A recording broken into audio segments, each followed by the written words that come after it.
Observe agora que essas pessoas simplesmente foi-lhes dado a comer do maná. Esse maná era o alimento que os sustentava enquanto estivessem em sua jornada até entrarem. Há 3 estágios da jornada: Israel no Egito, pecador; Israel justificado pelo sangue no Mar Vermelho e Israel estabelecido na Palestina. Há 3 estágios da jornada representados aqui hoje da mesma forma, e estamos entrando no último estágio da jornada. Deus prometeu suprir tudo o que eles precisavam fisicamente, a carne para passar por ali e o maná que começou a cair do céu, que era um tipo do Espírito Santo.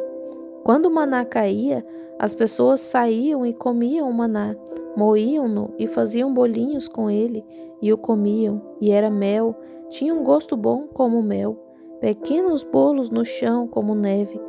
E eles o moíam e faziam pão com ele, e isso os sustentou durante toda a jornada no deserto. Um tipo muito bonito do Espírito Santo que caiu no dia de Pentecostes, que é o nosso pão.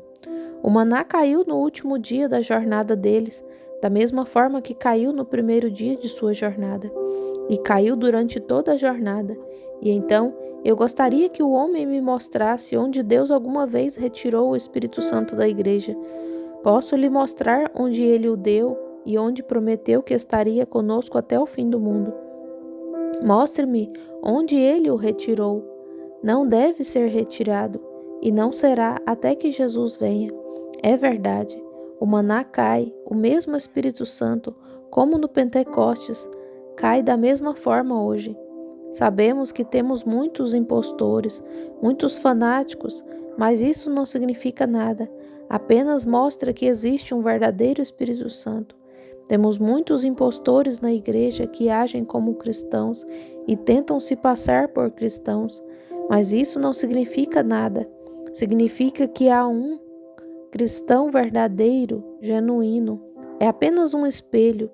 Observe como o Espírito Santo caiu. Observe que o maná caiu primeiro. Deus disse a Moisés que fosse buscar alguns homens de ouro e os levasse cheios ao Santo dos Santos, lá atrás, onde poderiam ser mantidos por todas as gerações futuras. Eles podiam tocar e saborear esse maná, o maná original que caiu. Um belo tipo do Espírito Santo, quando ele caiu no dia de Pentecostes e as pessoas estavam todas regozijando e muito felizes.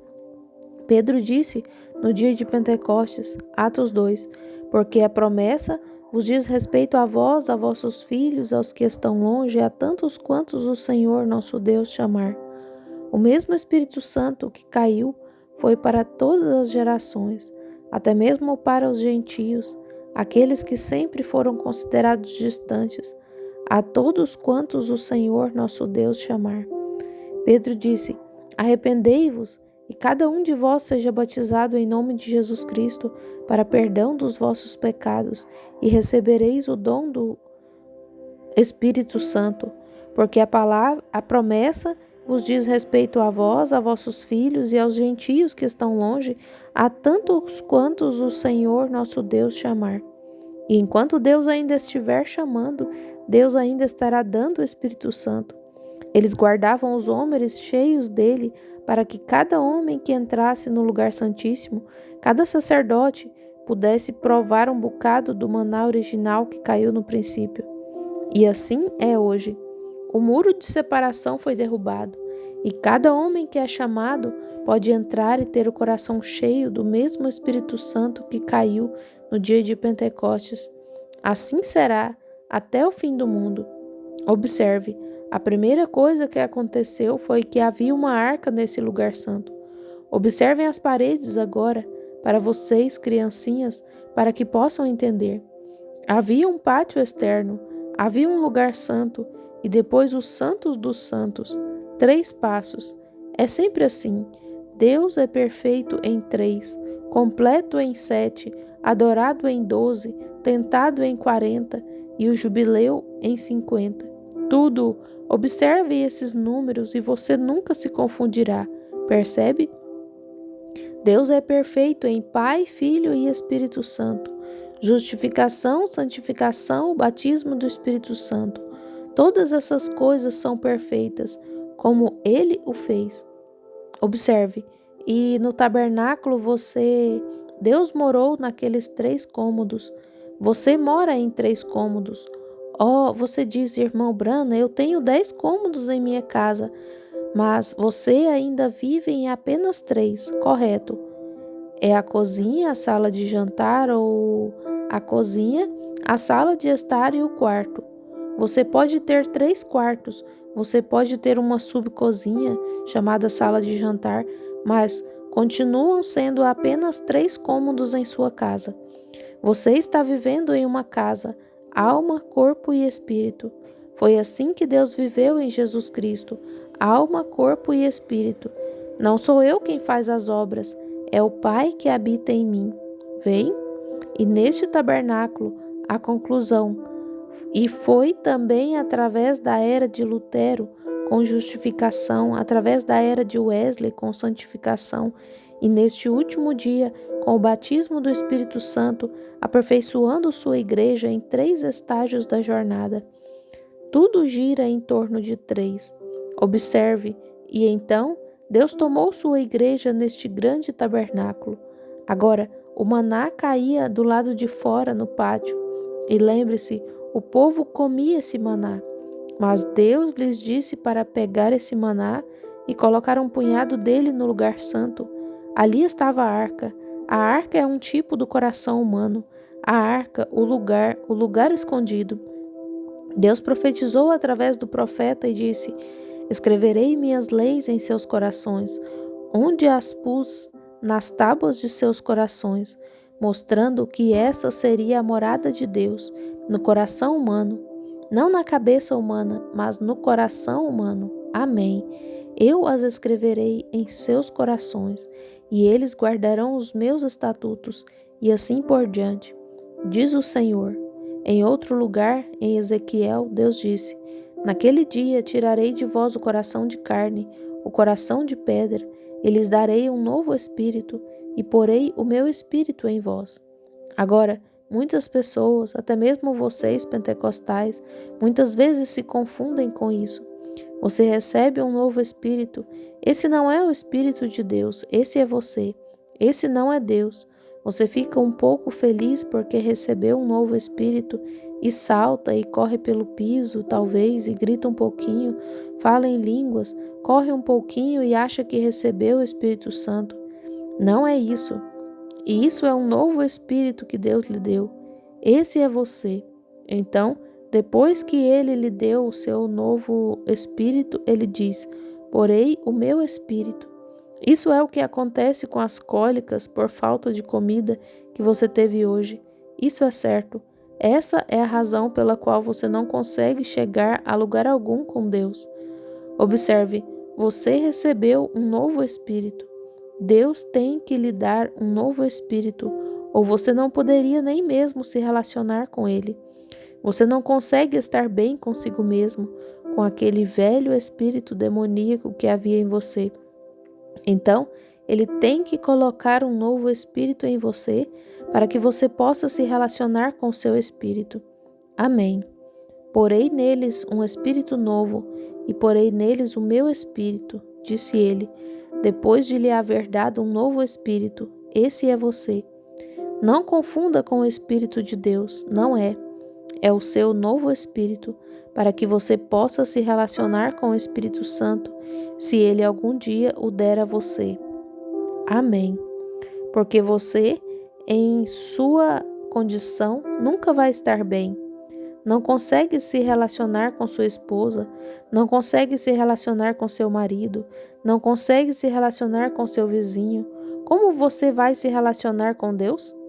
Então, ele tem que lhe dar um novo espírito para que você possa se relacionar com ele. Então, ele coloca um novo espírito em você e depois coloca o espírito dele em você. Dá-lhe um novo espírito, uma nova perspectiva, uma nova fé. E então, coloca o Espírito Santo em você. Observe, lá no princípio, quando aquele mesmo maná caía aqui no chão, todos os dias as pessoas o comiam. Mas observe que aquelas pessoas que comiam aquele maná ficavam com fome antes das 9 horas. Eu já vi muitas reuniões de acampamentos e as pessoas iam e gritavam vitória por um tempo enquanto a reunião de acampamento estava acontecendo. E então, antes que o dia findasse, com a noite se aproximando, elas se preocupavam e diziam: bem, sabe, eu desejaria poder manter a vitória. Aleluia! Oh, meu Deus, que coisa! Eu quisera ter a vitória. Eu lhe digo, isso é assim e assim, e aquilo é assim e assim. Oh, que coisa! É porque você não está no lugar certo para comer o maná. Correto.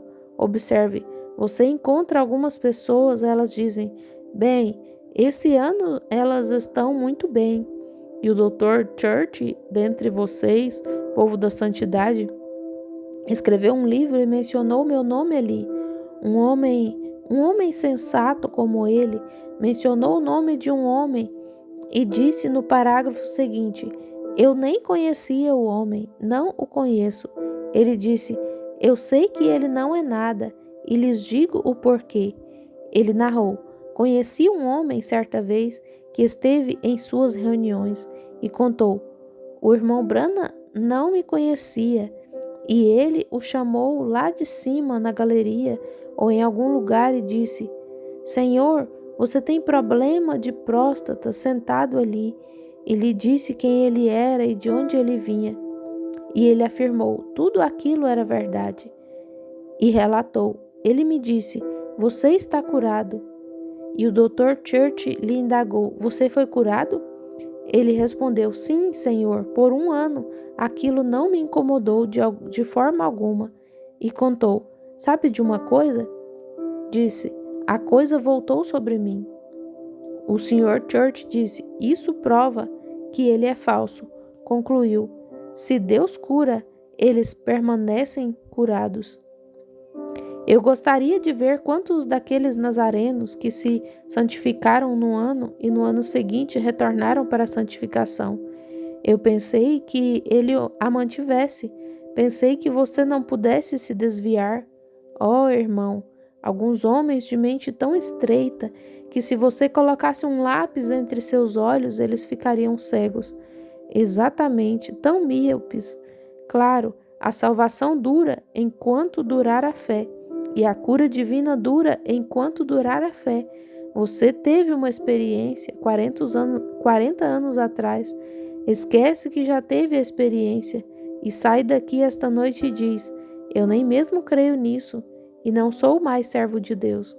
Observe quanto tempo dura sua experiência. Certamente, quando o espírito imundo sai do homem, ele anda em lugares áridos, volta com 7 outros espíritos piores do que ele.